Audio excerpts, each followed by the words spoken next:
Hello, welcome to Financial Freedom with Jewel. Today we're going to talk about being 20 years old.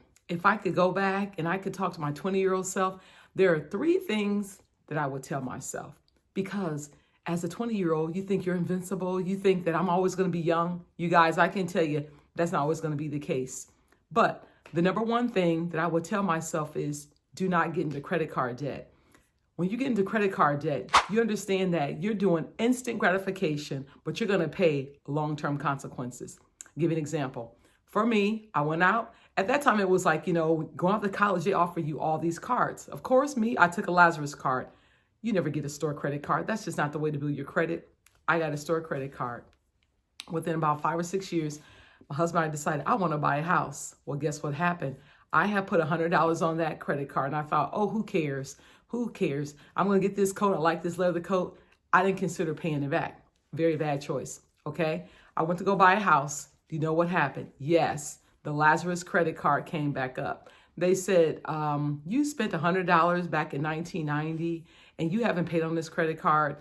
We'll tell you what, we're probably not going to give you this mortgage. I'm like, what? So I've learned, but of course I got the house because I paid it off. But I learned a valuable lesson is that if you're not going to be responsible with a credit card, don't get it. A credit card has one objective. That is to basically help you build your credit over time, not for you to take out credit without having any idea or considering paying it back. I always say when you take out a credit card and you go and you swipe that card, have an intention to pay the complete balance off by 30 days, within 30 days, not 31 days, 30 days, because you're building your credit. You're showing the lenders, the credit card companies, that you are responsible, and also you can be trusted. That's the number one thing I would tell myself. If you're going to get a credit card, use it responsibly. Pay off the entire balance before the 30 days, because when 30 days comes, you're going to pay interest. So I'm going to show you a chart with a person that has $10,000 in credit card debt. I'm going to show you how that person is going to pay 2.5 times back that in interest. Not the way to do business. Number two is stop living to impress other people. When it comes down to it, if you can't afford it, don't get it. These are common sense things that you kind of think, oh, well, but I'm going to remind you that when you try to live to impress others, you're going to have to continuously compete, continuously get a new iPhone, get a bigger car, get a better car, get a more expensive car. You guys, start where you're at to get where you're going. I'd rather have a car that I can either maintain my payments beautifully or pay it off completely, and there's absolutely no debt at all. I'm paying off of a car and I'm done with it. Or I have manageable payments. If you don't have a Tesla, it's okay if you don't have a Tesla. If you have a car, let's say I'm not going to go around in cars, but let's say a basic economy car that's getting you from point A to point B, it's just a starter. It's the beginning. Why not stick with that car? There's not the heartache or the headache of, oh my God, I gotta make this $600 car payment. Oh my gosh, it broke down. It's gonna cost me a lot to get it fixed. You guys, don't do that. Don't do that. Start where you're at to get where you're going. Don't feel like you have to impress everybody. Start where you are to get where you're going. If you have to get a two-door vehicle, a four-door vehicle that's paid off, that's what you want to do, because you're trying to impress them. They're trying to impress somebody else. They decide they're going to buy a bigger car. You decide to buy a bigger car. But guess what? You can't afford that bigger car.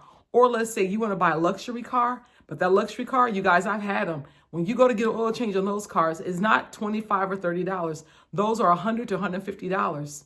You don't want to put yourself in that kind of a stranglehold. You want to think about financial freedom. Financial freedom is all about being responsible and also being realistic. Don't try to jump 2 or 3 steps ahead. Start where you're at. Take those baby steps. And as you save, you can go and slap down maybe a $30,000 and say, hey, listen, I'm going to buy this Tesla outright. That's the way to do business.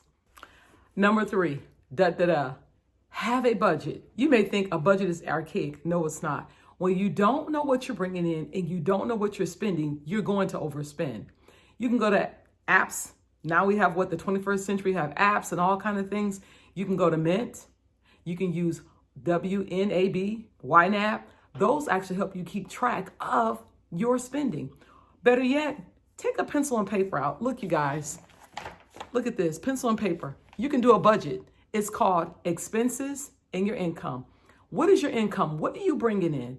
And what is going out? What are your expenses? Are you looking at, when you go to Starbucks 4 and 5 times a week, how much that's costing you over the long term?